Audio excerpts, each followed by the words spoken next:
Well, meantime, US and British police have been demanding Google remove a number of video clips from the internet video service YouTube. Now, these requests have been made before, but there's reportedly been a sharp rise lately in the number in the past 6 months. Let's talk a bit more about this development. Talk to Jim Killock. He's Executive Director of the Open Rights Group. He's joining us on the line from London tonight. Jim, very good evening.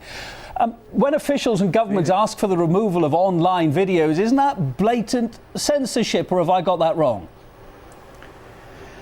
Well, I think that's a very interesting question because we actually don't know from what Google have published whether these were taken down because the police requested it, because Google decided that they didn't want the material on their YouTube website, or even if there was a court order involved. We're pretty sure there wasn't a court order involved because we think they would have published that.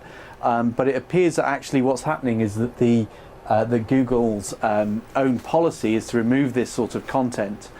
Which I think actually points to corporate censorship rather than government censorship. They should be waiting for the government to ask a court whether this material ought to be taken down or not.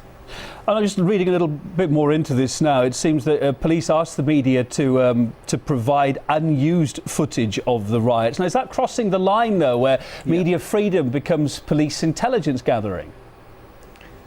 I think that's absolutely true. I mean, in the case of the UK riots, I don't know what's happening in America now, but in the case of the riots in the UK a few months ago, we were asked, or rather the media was asked to provide footage that they'd recorded to see whether, there was evidence of criminality there.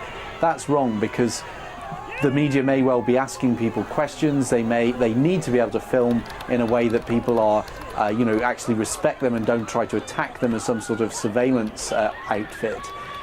It completely compromises the freedom of the media if that sort of material is handed over. So that's an absolutely wrong thing for the police to have asked.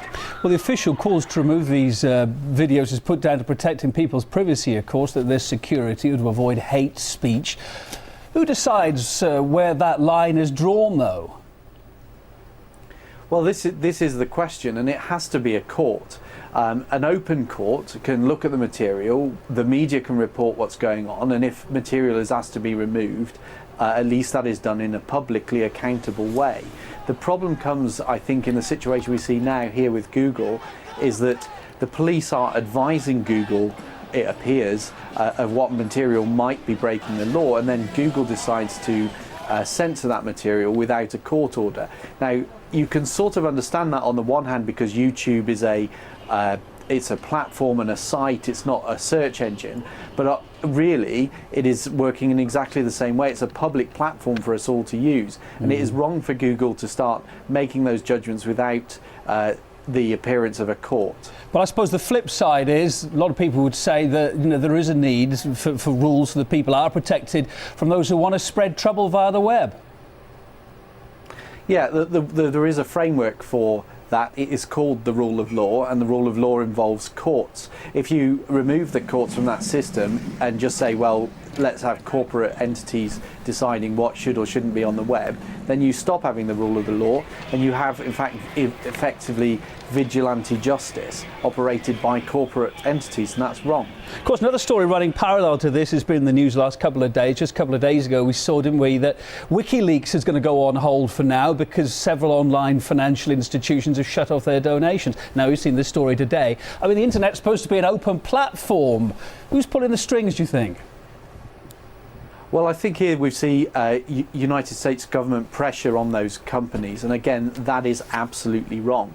WikiLeaks have probably not broken any United States law, and we also know that WikiLeaks, that they've done something which has annoyed the government, but the government themselves really made the mistake in having such poor security that data leaked out. So they're both, the government's to blame. It's their own fault for being so silly about the systems they set up, allowing 1 million people access to the documents, and now they're trying to put the cat back in the bag, so to speak, and they're trying to use, again, pressure on corporate people to stop WikiLeaks from operating.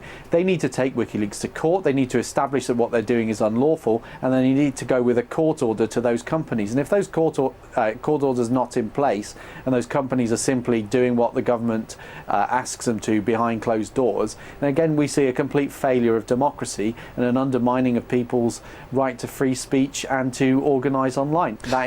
That again is vigilante justice. It isn't the rule of law.